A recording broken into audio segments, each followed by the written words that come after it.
Tako lepo pozdravljeni.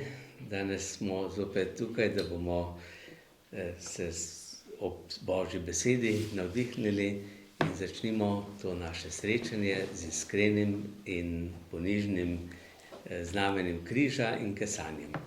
V imenu Očeta in Sina in Svetega Duha. Amen.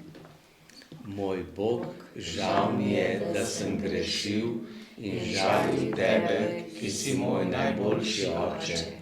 Trdno sklenem, da se bom poboljšal, pomagaj mi s svojo milostjo. Amen. Prosimo še Svetega Duha, da nas razsvetli, da bomo to besedo lahko razumeli in tudi živeli. Oče naš, ki si v nebesih, posvečeno bodi tvoje ime, pridi k nam tvoje kraljestvo, zgodi se tvoja volja, kakor v nebesih, tako na zemlji. Daj nam danes naš vsakdanji kruh in odpusti nam naše dolge, kakor tudi mi odpuščamo svojim dolžnikom, in ne vpelji nas v skušnjavo, temveč reši nas hudega. Zdrava Marija, milosti polna, Gospod je s teboj, blagoslovljena si med ženami in blagoslovljen je sad tvojega telesa, Jezus. Sveta Marija, Mati Božja, prosi za nas grešnike, zdaj in ob naši smrtni uri. Amen. Slava Očetu in Sinu in Svetemu Duhu, kakor je bilo v začetku, tako zdaj in vselej in vekomaj. Amen. v imenu Očeta in Sina in Svetega Duha. Amen. Tako, sedaj bomo pa prisluhnili svetopisemski zgodbi, priliki, ki jo je Jezus povedal o trti in mladiki. V stari zavezi so izraelsko ljudstvo včasih primerjali vinski trti. Prerok Izaija opisuje, kako je Bog v obljubljeni deželi najprej zasadil mlado trto, ki se je kmalu razrasla in okrepila.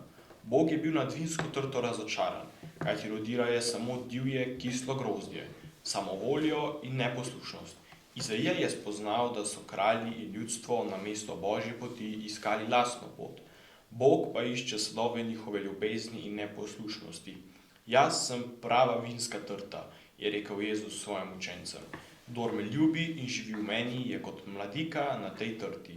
Jaz sem trta, vi mladike, da bo mladika rodila sad, mora ostati na trti.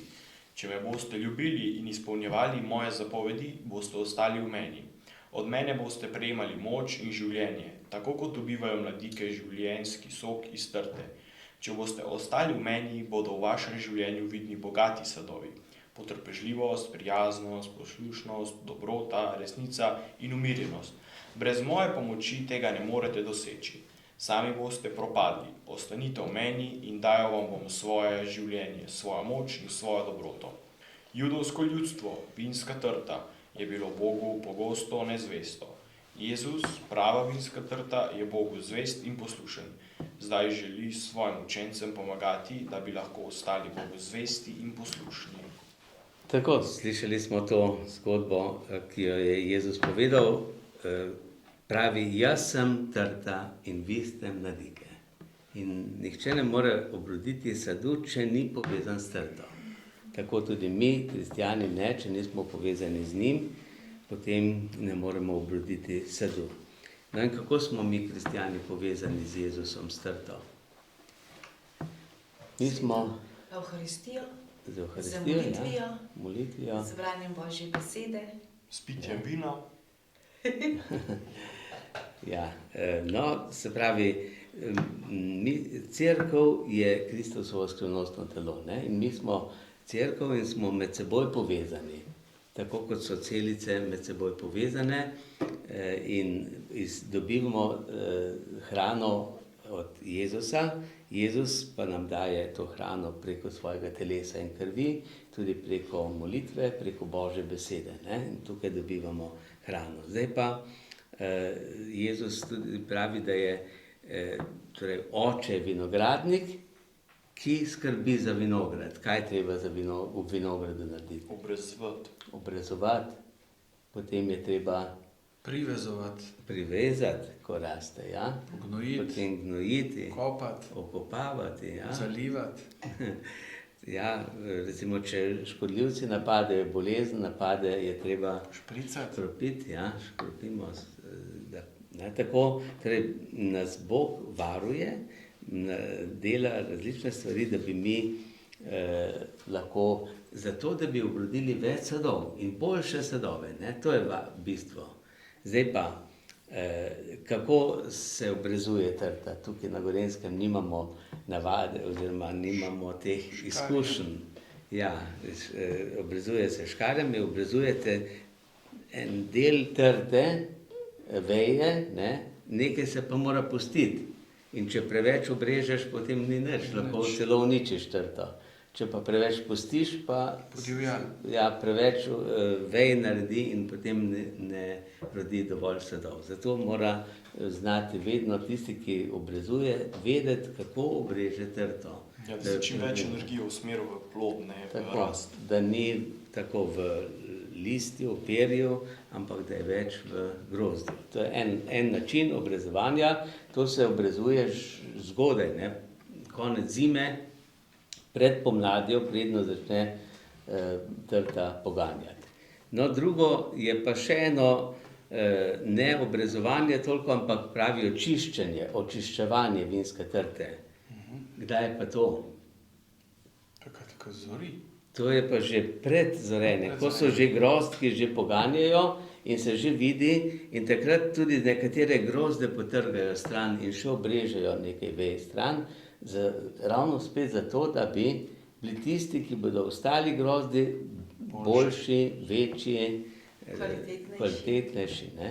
No in tako potem skrbijo vinogradniki, da dobijo ne čim več grozdja, čim boljše grozdje, ampak čim boljše vino, ne? Grozdje je namenjeno predvsem za vino, malo tudi za jesti, ampak to se ga malo poje, ne? Proti temu, kolikor se ga uporabi za vino, ne? Da bo vino boljše, ne? Da bo bolj sladko, da ga bo več in torej kvaliteta. Ne? No, tako imamo v vinogradništvu, se pravi, eno je trta, da čim več in čim boljše obrodi, in tako tudi v cerkvi, kaj skrbimo kristjani, ne? Da obrezujemo, kaj obrežemo. Slabe misli, slabe želje, slabe dejanja, ja? In to je tisto, kar ne rodi dobrih sadov, kar lahko rodi slabe sadove. In tukaj imamo, recimo v cerkvi imamo veliko dobrih sadov. To so sadovi, ki jih obrodi človek, ki je povezan z Bogom, Svetim Duhom, in najboljši sadovi so ljubezen, veselje, mir, dobrota, potrpežljivost, krotkost, zvestoba in tako naprej. Ne? To so ti sadovi, ki obrodijo, če smo povezani z Jezusom, če smo povezani torej med seboj in z Jezusom, ki je med nami pod podobo kruha, v besedi, v cerkvi, tudi v človeku.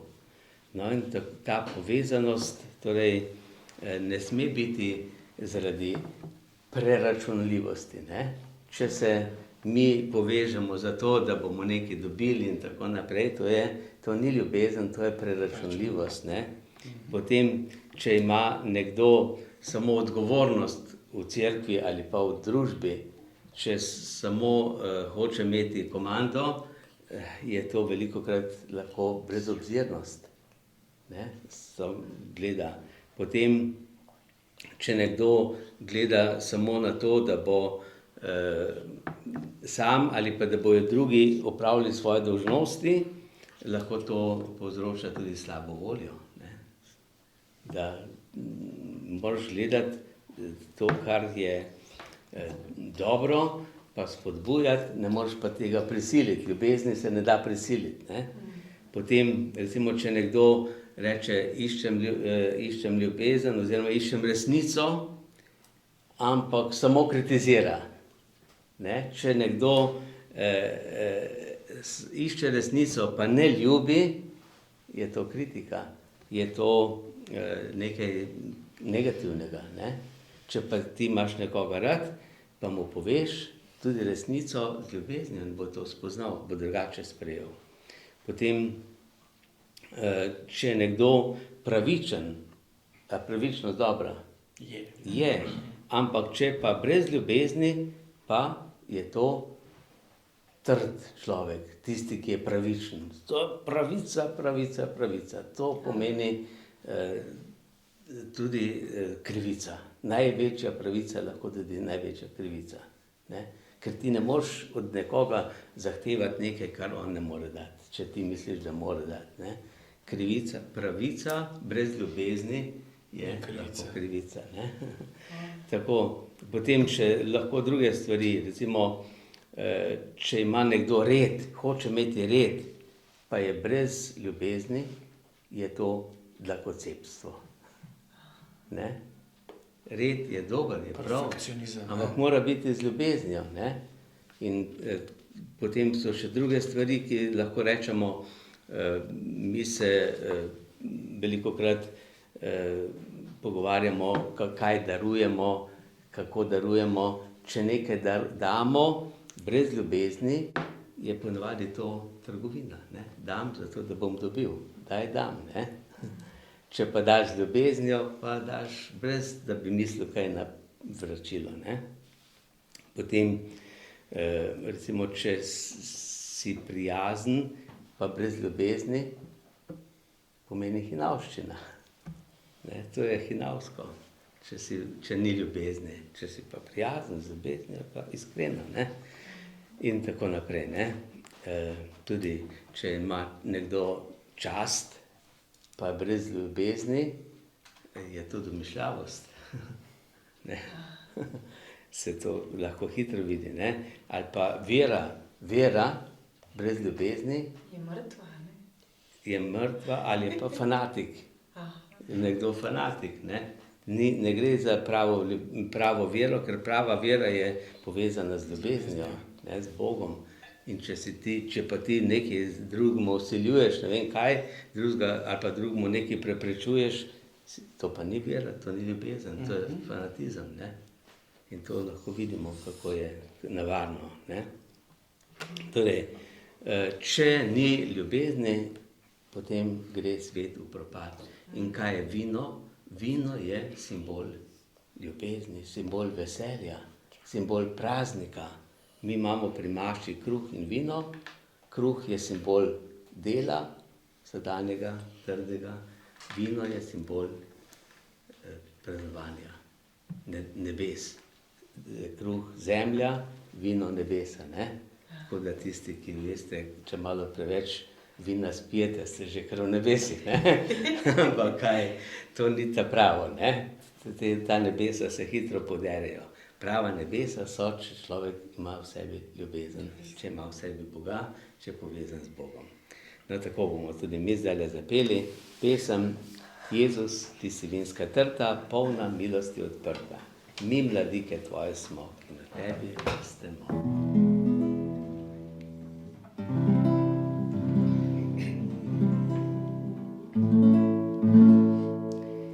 Milost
pa naj nam še angeli pomagajo, da bomo prišli v sveti raj, da se bomo srečali z Marijo, z Jezusom, z našimi bližnjimi svetniki.